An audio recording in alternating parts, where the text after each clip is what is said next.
नमस्कार दोस्तों। आज हम यूपीएससी 2016 एनवायरनमेंट पीवाईक्यू डिस्कस करेंगे। तो चलिए शुरू करते हैं।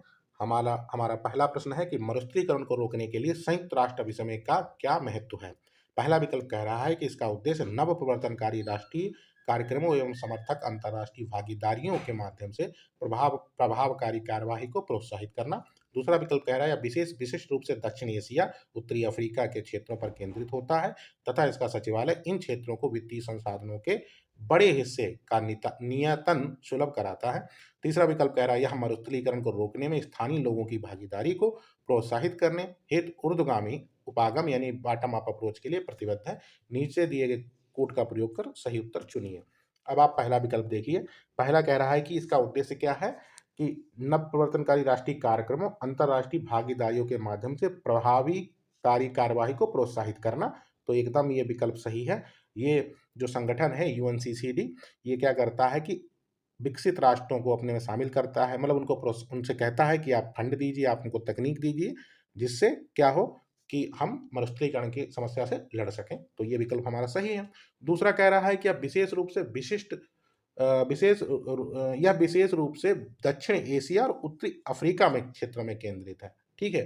तो एकदम ये गलत है, क्योंकि यूएनसीसीडी जैसे वैश्विक संगठन होते हैं वो संपूर्ण विश्व की बात करते हैं, ना कि स्पेसिफिक किसी क्षेत्र की कि सिर्फ दक्षिण एशिया और उत्तर अफ्रीका। आप सोचिए कि मरुस्थलीकरण की समस्या लगभग पूरे विश्व में है, तो सिर्फ दक्षिण एशिया और उत्तरी अफ्रीका पे ही क्यों फोकस करेगा, पूरे विश्व पे फोकस करना चाहिए। तो ये विकल्प हमारा गलत है। तीसरा विकल्प कह रहा है यह मरुस्थलीकरण को रोकने के लिए स्थानीय लोगों की भागीदारी को प्रोत्साहित करता है तथा बॉटम अप अप्रोच के लिए प्रतिबद्ध है। ये बिल्कुल सही बात है, क्योंकि ये ऐसी बात ना, कोई ऐसा नकारात्मक इसमें झलक भी नहीं रहा है और ये सकारात्मक और आदर्श बात बात है, क्योंकि लोगों को शामिल करना है, अगर मरुस्थलीकरण से लगना है तो एकदम सही बात है। तो हमारा विकल्प तीसरा सही है। तो हमारा एक और तीन सही है, बाकी यानी सी ऑप्शन हो गया। दूसरा विकल्प गलत है। अगर हम यूएनसीसीडी की बात करें तो ये 1994 रियो सम्मेलन जो था, जो 1992 में हुआ था, उसके परिणाम से 1994 में इसका गठन हुआ था और यह एकमात्र बाध्यकारी समझौता है। ठीक है। और इसका मुख्यालय कहाँ है? इसका मुख्यालय बान जर्मनी में है। ठीक है। चलिए अगला प्रश्न है हमारा कि भारत के निम्नलिखित क्षेत्रों में से ग्रेट इंडियन हॉर्नबिल के अपने प्राकृतिक आवास में पाए जाने की सबसे अधिक संभावना कहाँ है। तो ग्रेट इंडियन हॉर्नबिल जो होता है वो मुख्यतः पश्चिमी घाट में पाया जाता है। ठीक है। तो हमारा आंसर क्या हो गया? हमारा आंसर डी हो गया। चलिए अगला प्रश्न है कि निम्नलिखित में से कौन सी राष्ट्रीय गंगा नदी बेसिन प्राधिकरण की प्रमुख विशेषताएं हैं। ठीक है। और पहला विकल्प कह रहा है नदी बेसिन योजना एवं प्रबंधन की इकाई है। दूसरा कह रहा है यह राष्ट्रीय स्तर पर नदी संरक्षण प्रयासों की अगुवाई करता है। तीसरा कह रहा है एनजीआरबीए का अध्यक्ष चक्रानुक्रमिक आधार पर उन राज्यों के मुख्यमंत्री में से एक होता है जिनसे होकर गंगा बहती है। नीचे दिए गए कोड का प्रयोग कर उत्तर हमको चुनना है। तो ये क्या, पहला विकल्प हमारा कह रहा है कि यह नदी बेसिन योजना एवं प्रबंधन इकाई है। एकदम सही बात है। दूसरा कह रहा है यह राष्ट्रीय स्तर पर नदी संरक्षण प्रयासों की अगुवाई करता है। ये भी सही बात है। तीसरा विकल्प हमारा कह रहा है कि ये मुख्यमंत्री जहाँ से गंगा गुजरती है वो क्रमानुसार बदलते रहते हैं। तो ये एकदम ये गलत बात है, क्योंकि हमको पता है राष्ट्रीय गंगा नदी बेसिन जो प्राधिकरण है, इसका इसके जो अध्यक्ष होते हैं वो प्रधानमंत्री होते हैं, ना कि मुख्यमंत्री। तो तीसरा अगर हम गलत करेंगे तो देखिए हमारा बी, डी और सी तीनों कैंसिल आउट हो गए। आंसर हमारा ए हो गया। अगर हमको ये पता होता कि इसके अध्यक्ष प्रधानमंत्री होते हैं, ना कि मुख्यमंत्री, तो हम अपने उत्तर तक बहुत आसानी से पहुंच जाते हैं। और अगर हम एनजीबीआरए की बात करें, यानी राष्ट्रीय गंगा नदी बेसिन प्राधिकरण की, तो 2009 में इसका गठन हुआ पर्यावरण संरक्षण अधिनियम 1986 के तहत। और इसका नोडल मंत्रालय क्या है? जल शक्ति मंत्रालय। और 2016 में क्या हुआ, में इसमें संशोधन किया गया और इसका नाम कर दिया गंगा नदी परिषद। यानी अब ये राष्ट्रीय गंगा नदी प्राधिकरण की जगह गंगा नदी परिषद कर दिया गया है। तो हमारा आंसर क्या है? हमारा आंसर ए है। ठीक है। चलिए अगला हमारा प्रश्न है कि निम्नलिखित युग्मों पर विचार कीजिए। कभी कभी समाचारों में देखे जाने वाले शब्द और उनका मूल स्रोत। तो पहला पहला विकल्प कह रहा है एनेक्स बंदेश कार्टेजेना प्रोटोकॉल। दूसरा कह रहा है कि प्रमाणित उत्सर्जन कटौतियां या certified emission reduction Nagoya protocol. और तीसरा कह रहा है कि स्वच्छ विकास क्रियाविधि clean development mechanism Kyoto protocol. उपरोक्त में से कौन सा या से सही है? तो देखिए अगर हमको ये पता है ना कि ये कार्टाजेना किससे संबंधित है, नागोया किससे संबंधित, तो क्योटो प्रोटोकॉल किससे संबंधित है, तो हम अपने उत्तर तक बहुत आसानी से पहुँच सकते हैं। अगर हम बात करें पहले की कार्टाजेना प्रोटोकॉल, तो कार्टाजेना प्रोटोकॉल होता है ना, ये बायो सेफ्टी से संबंधित है, यानी आनुवांशिक रूप से जो संशोधित जीव होते हैं, उनसे जैव विविधता के संभावित खतरों से निपटने के लिए, ना कि एनेक्स बंद देशों से। तो ये हमारा विकल्प, ये वाला हमारा पहला विकल्प हमारा गलत हो गया।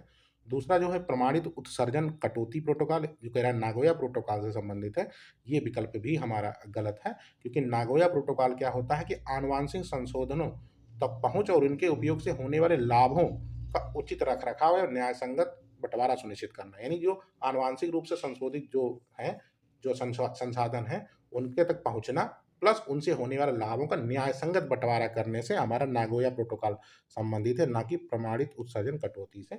तो 2 और 3 गलत हो गए। देखिए 3 यहाँ है, 2 यहाँ है। ओह! 2 और 3 गलत, 1 और 2 गलत हो गए, 1 सेकंड।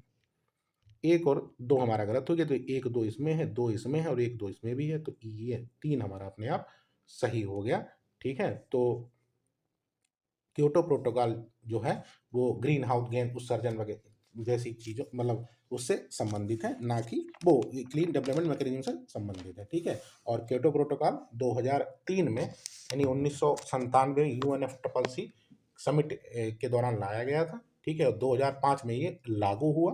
भारत ने 2002 में इसकी पुष्टि की थी, और इसका उद्देश्य वही है, ग्रीन हाउस गैसों की सांद्रता को कम कर ग्लोबल वार्मिंग से हमको लड़ना है।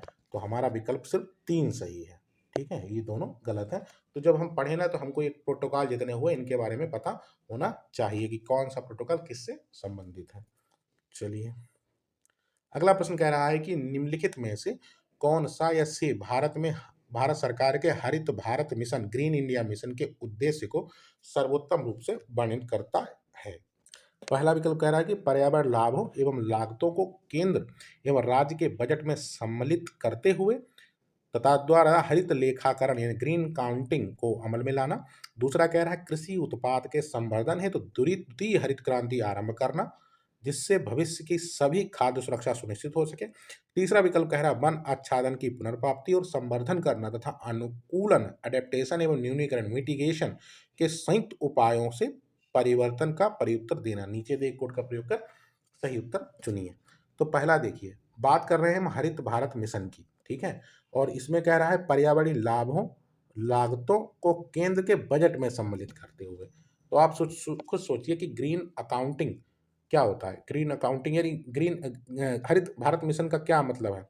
ये क्या करेगा? इसका उद्देश्य होगा पेड़ लगाना, वनीकरण करना, ना कि बजट से जुड़ा हुआ कोई, ठीक है? तो ये हमारा गलत हो गया।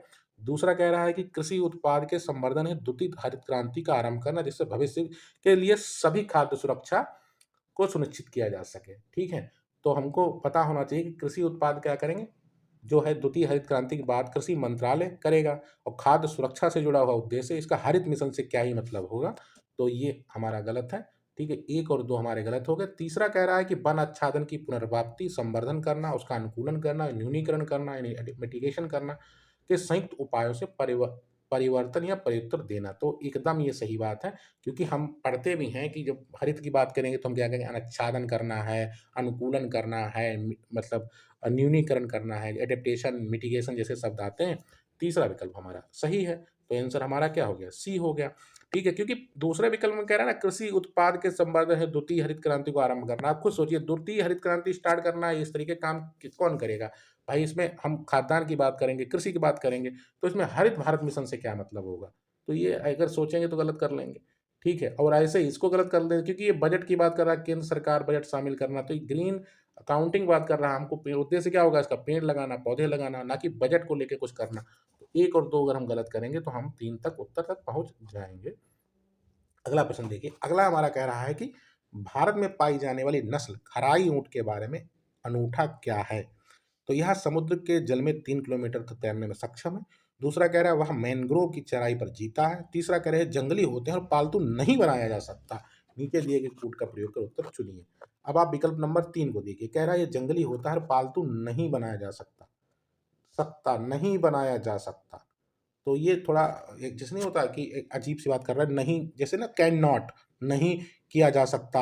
अब जैसे एक होता है शब्द ओनली होता है, इम्पॉसिबल होता है, संभव होता है, तो इन शब्दों को थोड़ा विशेष ध्यान दो और ये गलत है। वैसे भी हम देखते हैं ऊँट तो पालतू बनाए जाते हैं, तो ये भी बनाए जाते होंगे, इसमें कोई ऐसी बात नहीं है। तो 3 हमारा गलत है, तो 3 देखिए जहाँ-जहाँ है उसको काटिए, यहाँ, यहाँ, यहाँ, आंसर हमारा 1 अपने आप सही हो गया, क्योंकि ये समुद्र में काफ़ी तैर जाते हैं, जैसे 3 किलोमीटर लगा हुआ है, तैर जाते हैं और ये क्या करते हैं मैंग्रोव की खोज के लिए ना, क्योंकि ये मैंग्रोव पे निर्भर करते हैं ना, तो ये मैंग्रोव की खोज में समुद्र में तैरते हैं, ठीक है? तो ये 1 और 2 हमारा सही है, तीसरा विकल्प हमारा गलत है, ठीक है? अगला देखिए, अगला कह रहा है कि परितंत्र एवं जैव विविधता का अर्थतंत्र यानी the economics of ecosystem and biodiversity नामक पहल के संदर्भ में निम्नलिखित में से कौन सा या से सही है? पहला कह रहा है यह एक पहल है जिसकी मेजबानी यूएनईपी, आईएमएफ एवं विश्व आर्थिक मंच वर्ल्ड इकोनॉमिक फोरम करते हैं। दूसरा कह रहा है यह एक विश्वव्यापी पहल है जो जैव विविधता के आर्थिक लाभों के प्रति ध्यान आकर्षित करने पर केंद्रित है। तीसरा कह रहा है यह एक ऐसा उपागम प्रस्तुत करता है जो परितंत्र और जैव विविधता के मूल्य की पहचान, निर्देशन, अभिग्रहण में धारणा की सहायता कर सकता है। नीचे दिए कोड का प्रयोग कर सही उत्तर चुनिए। अब आप पहला विकल्प देखिए। पहला विकल्प कह रहा है कि यह एक पहल है जिसकी मेजबानी यूएनईपी, आईएमएफ और विश्व आर्थिक मंच करते हैं। ठीक है, यूएनईपी और विश्व आर्थिक मंच एक मिनट हम सोच भी लें, लेकिन आईएमएफ क्या करेगा? आईएमएफ कैसी संस्था है? हम जानते हैं कि वैश्विक वित्तीय स्थिरता संस्था है जो मुद्रा के लेन-देन से इस तरीके की चीज़ों से संबंधित है। तो इसका ये पर्यावरण में ये क्या ही होगा? तो ये अगर हम इसको कैंसल आउट करें, तो ये एक हमारा गलत हो गया। अगर एक हमारा गलत होता, देखिए हम 2 ऑप्शन को कैंसल आउट कर सकते हैं, ए को और डी को, ठीक है? ए को और डी को। अब अगला देखिए, अगला कह रहा है यह एक विश्वव्यापी पहल है जो जैव विविधता के आर्थिक लाभों के प्रति ध्यान आकर्षित कराने पर केंद्रित है। ये विकल्प हमारा सही है, क्योंकि देखिए बात जैव विविधता और आर्थिक लाभ अर्थतंत्र है यहाँ पे, ठीक है? लेकिन इसका मतलब ये नहीं है कि यहाँ पे आईएमएफ आ जाएगा। आईएमएफ पूरी तरीके से दूसरी संस्था है, ठीक है? तो ये हमारा विकल्प सही है। तीसरा कह रहा है यह एक ऐसा उपागम प्रस्तुत करता है जो परितंत्र और जैव विविधता के मूल्य की पहचान, निर्देशन, अभिग्रहण की धारणा की सहायता कर सकता है। एकदम सही बात, सकता है आ जाए तो वैसे भी हम मैक्सिमम सही होता है। तो 2 और 3 हमारा सही हो गया। तो हमारा आंसर क्या हो गया? हमारा आंसर सी हो गया, ठीक है? और अगर हम इसकी बात करें the economic of ecosystem and biodiversity की, तो इसका 2007 में गठन हुआ G8 प्लस 5 देशों ने के पर्यावरण जो मंत्रियों द्वारा इसका गठन किया गया था और ये जैव विविधता के नुकसान के आर्थिक प्रभाव का विश्लेषण करने के लिए इसका गठन किया गया था, ठीक है? तो हमको ना थोड़ा सोचना है कि जैसे इस तरीके के वर्ड अगर आईएमएफ जैसे संस्थान आ जाए, और वैसे भी यूपीएससी जब बहुत सारे संस्थान नाम इकट्ठे दे देता है ना, तो कई बार वो गलत ही होता है, क्योंकि कोई ना कोई उससे रिलेट नहीं करता है। तो जब इस तरीके के बहुत सारे संस्थान हो, तो 1 मिनट रुक के हमको सोचना है, ठीक है? अगला विकल्प है हमारा कि समाचारों में कभी-कभी दिखाई देने वाला रेड सेंडर्स यानी लाल चंदन जिसे हम लोग बोलते हैं, के संदर्भ में निम्नलिखित कथनों पर विचार कीजिए। पहला विकल्प कह रहा है यह दक्षिण भारत के एक भाग में पाई जाने वाली एक वृक्ष प्रजाति है। दूसरा कह रहा है यह दक्षिण भारत के उष्णकटिबंधीय वर्षा वन के क्षेत्रों के अति महत्वपूर्ण वृक्षों में से एक है। उपरोक्त में से कौन-सा या से सही है? अब देखिए हम पिछली 2 से 3 क्लासों में लगातार डिस्कस कर चुके हैं कि लाल चंदन कहाँ मिलता है? आंध्र प्रदेश में मिलता है। कौन से नेशनल पार्क में? शेषाचलम में। तो एकदम सही है, दक्षिण भारत की एक प्रजाति है, तो एकदम ये सही हो गया। दूसरा कह रहा है दक्षिण भारत के उष्णकटिबंधीय वर्षा वनों में अति महत्वपूर्ण वृक्ष प्रजाति है। अब आप खुद सोचिए जो शेषाचलम के वन हैं, वो उष्णकटिबंधीय वर्षा वन नहीं है। वो कैसे वन है? वो उष्णकटिबंधीय शुष्क पर्णपाती वन है, ठीक है? अब हम लगातार देखें ना पीवाईक्यू से ही रिलेट होके ये प्रश्न हल हो रहा है, तो इसको हम कैंसल आउट कर देंगे क्योंकि ये उष्णकटिबंधीय वर्षा वन नहीं है। तो एक सही हो गया, दूसरा गलत हो गया, हमारा आंसर क्या हो गया? ये तो गलत ही हो गया, तो आंसर हमारा एक सही है। अब सोचिए आप हमारे यहाँ वर्षा वन कहाँ पाए जाते हैं? वर्षा वन वहाँ पाए जाते हैं जहाँ 200 सेंटीमीटर से अधिक वर्षा होती है और ये 3 जगह हमारे यहाँ होता है, पश्चिमी घाट हो गया, नॉर्थ ईस्ट हो गया और अंडमान निकोबार हो गए। तो वर्षा वन वहाँ पाए जाते हैं और लाल चंदन कैसा वन है? लाल चंदन जो होता है वो ना उष्णकटिबंधीय पर्णपाती वन है, ठीक है? तो आंसर हमारा ए हो गया, ठीक। अगला देखिए, अगला कह रहा है कि निम्नलिखित कथनों में से कौन-सा या से सही है? पहला कह रहा है, ये प्रश्न कह रहा है यूएन रीड प्लस प्रोग्राम की समुचित अभिकल्पना और प्रभावी कार्यान्वयन महत्वपूर्ण रूप से योगदान दे सकते हैं। ठीक है, सकते हैं किसमें? विविधता के संरक्षण में, वन्य पारिस्थितिकी के समनुत्थानशीलता में और गरीबी कम करने में। तो देखिए, एकदम सही है, ये तीनों विकल्प हमारे सही हैं। क्योंकि अगर हम देखें रीड प्लस प्रोग्राम के बारे में। तो ये क्या है, ये यूएनएफसीसीसी द्वारा संचालित एक वित्तीय मतलब द्वारा संचालित है, ठीक है। तो ये क्या करता है, ये जैव विविधता के संरक्षण, स्थायी प्रबंधन और समनुत्थानशीलता को बढ़ावा देता है, ठीक है। अब अगर हम बात करें रीड की, तो रीड पहले रीड आया था, ठीक है, RED, रीड आया था। इसका गठन हुआ था कोप 13 में, सन 2008 में। फिर क्या हुआ, कोप 19 में रीड प्लस आ गया, ठीक है। और इनके मुख्य कार्य क्या है, वनों को बचाना। और जब ये वन बचाएंगे तो जायज बात है कि विविधता का भी संरक्षण करेंगे, वन पारिस्थितिकी को समर्थनशीलता को भी बढ़ावा देंगे, ठीक है। और ये गरीबी कम करेंगे। अब गरीबी कैसे कम करेंगे, क्योंकि जब वन नहीं काटे जाएंगे तो ये वित्तीय प्रोत्साहन देते हैं गरीबी दूर करने के लिए। प्लस इसके साथ क्या करेंगे, ग्रीन्स जॉब डेवलप होंगी, ठीक है, पौधों के संरक्षण के लिए, जो जंगलों की देखभाल करें तो ग्रीन जॉब्स होंगी, ठीक है। वन उत्पाद इकट्ठा कर सकते हैं, ठीक है, जैसे इमली हुआ, तेंदुए के पत्ते हुए, तो वो क्या होगा, वो गरीबी दूर करने में मदद करेगा। तो हमारे तीनों विकल्प हमारे सही हो गए, ठीक है। तो रीड और रीड प्लस जो है वो वनों के संरक्षण से जुड़ा हुआ प्रोग्राम है, ठीक है। तो वो किसका है, किसके तहत है, UNFCCC द्वारा, ठीक। चलिए, अगला है ग्रीन हाउस गैस प्रोटोकॉल, ठीक। तो ग्रीन हाउस गैस प्रोटोकॉल क्या है, यह सरकार एवं व्यवसाय के नेतृत्व देने वाले व्यक्तियों के लिए ग्रीन हाउस गैस उत्सर्जन को समझने, परिणाम निर्धारित करने एवं प्रबंधन हेतु एक अंतर्राष्ट्रीय लेखाकरण साधन है। दूसरा कह रहा है, यह ग्रीन हाउस गैस उत्सर्जन को कम करने और पारितंत्र अनुकूलित प्रौद्योगिकी को अपनाने हेतु विकासशील देशों को वित्तीय प्रोत्साहन प्रदान करने हेतु संयुक्त राष्ट्र की एक पहल है। तीसरा विकल्प कह रहा है, यह वर्ष 2022 में तक ग्रीन हाउस के उत्सर्जन को एक विनिश्चित स्तर तक कम करने हेतु संयुक्त राष्ट्र के सभी सदस्य देशों के अनुसमर्थित एक अंतर्राष्ट्रीय समझौता है। और तीसरा विकल्प कह रहा है, यह विश्व बैंक द्वारा पोषित बहुपक्षीय रीड प्लस पहलों में से एक है, ठीक है। अब आप देखिए, इसका उत्तर जानते हैं क्या, इसका उत्तर ए है, ठीक है। क्या होता है ये, अगर ग्रीन हाउस प्रोटोकॉल की बात करें तो यह क्या होता है, यह कंपनियों और सरकारों को यह समझने में मदद करता है कि वे कितनी ग्रीन हाउस गैस निकाल रहे हैं और उन्हें कैसे मैनेज करें, ठीक है। तो ये इसलिए होता है ग्रीन हाउस गैस प्रोटोकॉल। तो ये आंसर हमारा ए है, ठीक है। और इसमें ये किसकी साझेदारी से काम करता है, तो WRI है, वर्ल्ड रिसोर्स इंस्टीट्यूट, और WBCSD है, इन दो की ये पहल है। तो आंसर हमारा ए है, ठीक। अगला है, कभी कभी समाचारों में आने वाली गाडगिल समिति और कस्तूरी रंगन समिति की रिपोर्ट संबंधित है किससे। तो 2010 में जो थी वो गाडगिल समिति का गठन हुआ था, और 2012 में कस्तूरी रंगन समिति का गठन हुआ था। तो ये दोनों पश्चिमी घाट के संरक्षण से संबंधित थी, कि पश्चिमी घाट में को कैसे संरक्षित किया जा सके। तो उनसे ये संबंधित दोनों समितियां थी, तो इसलिए ये सच रहा है। तो आंसर हमारा क्या हो गया, डी हो गया। चलिए, अगला है हमारा कि हमारे देश के शहरों में वायु गुणवत्ता सूचकांक, एयर क्वालिटी इंडेक्स की परिकल्पना करने में साधारणतः निम्नलिखित वायुमंडलीय गैसों में से किनको विचार में लिया जाता है। नीचे दिए कोड का प्रयोग कर सही उत्तर चुनिए। तो देखिए, जब भी ये प्रश्न आएगा ना, इसमें एक चीज होगा इसमें कॉमन, कि इसमें कार्बन डाइऑक्साइड जरूर होगा। अब जैसे ही आप कार्बन डाइऑक्साइड को हटाएंगे हम आंसर तक पहुंच जाएंगे। देखिए, क्योंकि ए कैंसिल आउट करा हमने, ए को हमने हटाया, तो देखिए इसमें है, इसमें है, इसमें हटाएंगे, आंसर बी आ जाएगा। क्योंकि जो 8 गैसें हैं, जो इस मापक में 8 गैसें बनाई गई हैं, वो उसमें कार्बन डाइऑक्साइड नहीं है। ये एयर क्वालिटी इंडेक्स 2014 में शुरू किया गया, ठीक है। और इसमें 8 प्रदूषक कौन से हैं, PM10 है, PM2.5 है, नाइट्रोजन डाइऑक्साइड है, सल्फर डाइऑक्साइड है, कार्बन मोनोऑक्साइड है, ओजोन है, अमोनिया है और लेड है। कार्बन डाइऑक्साइड नहीं है। जैसे ही हम कार्बन डाइऑक्साइड हटाएंगे हम अपने आंसर तक पहुंच जाएंगे। तो हमको याद रखना है कार्बन डाइऑक्साइड को, ठीक। और ये अलग अलग रंगों के माध्यम से सूचित करता है कि जो एयर क्वालिटी है उसका स्तर क्या है, ठीक है। तो चलिए, अगला प्रश्न देखते हैं।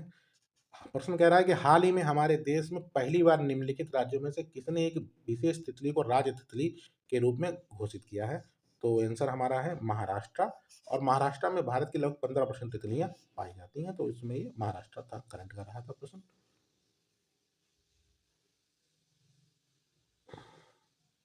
अब इस प्रश्न को देखिए।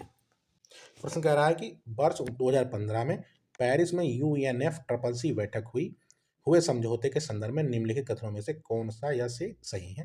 पहला कह रहा है, इस समझौते पर UN के सभी सदस्य देशों ने हस्ताक्षर किए हैं और यह वर्ष 2017 में लागू हुआ। दूसरा कह रहा है यह समझौता ग्रीन हाउस गैस के उत्सर्जन को सीमित करने का लक्ष्य रखता है, जिससे इस सदी के अंत तक औसत वैश्विक तापमान की वृद्धि उद्योग पूर्व स्तर प्री इंडस्ट्रियल लेवल्स से 2 डिग्री सेंटीग्रेड की कोशिश करके 1.5 डिग्री सेंटीग्रेड तक से अधिक ना होने पाए, इस पे ध्यान देना है। और तीसरा कह रहा है विकसित देशों ने वैश्विक तापमान में अपनी ऐतिहासिक जिम्मेदारी को स्वीकारा और जलवायु परिवर्तन का सामना करने के लिए विकासशील देशों की सहायता के लिए 2020 से प्रतिवर्ष 1,000 अरब डॉलर देने की प्रतिबद्धता जताई। नीचे दे कोड का प्रयोग कर सही उत्तर चुनिए। अब देखिए पहले में जानते क्या बोल रहा है ये सभी, क्या बोला सभी, और सभी जहां आए ना थोड़ा रुक के सोचो, सभी देशों ने हस्ताक्षर कर दिए हैं, आप खुद सोचिए सभी ने कर दिए होंगे, वैसे भी देखते रहते हैं अमेरिका जब आए दिन अंदर बाहर होता है, इसमें साइन ही नहीं किए थे, तो ये हमारा गलत है, एक हमारा गलत हुआ। तो देखिए 2 ऑप्शन हमारे कैंसिल आउट हो गए, ए और डी। ठीक है, अब नीचे आइए, दूसरा अपने आप सही हो गया, दूसरा हमको सोचना ही नहीं है। ठीक है, दूसरा सही है हमारा। तीसरा कह रहा है कि विकसित देशों ने वैश्विक कमी के लिए जिम्मेदारी स्वीकार की और जलवायु परिवर्तन सामना करने के लिए 2020 तक प्रतिवर्ष 1,000 डॉलर, 1,000 अरब डॉलर ज्यादा संख्या, उन्होंने 100 अरब डॉलर की बात की थी, ना कि 1,000 अरब डॉलर की। तो तीसरा भी हमारा गलत हो गया। ठीक है, तो हमारा 3 गलत हो गया, 3 इसमें भी है, 3 इसमें भी, तो हमारा गलत हो, तो आंसर हमारा क्या आ गया, बी हो गया। ठीक है, क्योंकि इन्होंने कहा कि यह समझौता क्या करेगा कि ग्रीन हाउस गैसों को जो पूर्व उद्योग स्तर था उससे 2 डिग्री सेंटीग्रेड करने या उस करने की कोशिश करें या 1.5 डिग्री से अधिक ना हो पाए। ठीक है, और ये 22 अप्रैल 2016 को इस पे हस्ताक्षर हुए और नवंबर 2016 से ये लागू हो गया। ठीक है, तो इसका आंसर क्या हुआ, इसका आंसर बी था। ठीक है, बी था। चलिए ठीक है, थैंक यू। बने रहिए, क्लास को लाइक करिए, सब्सक्राइब करिएगा, शेयर करिएगा। धन्यवाद।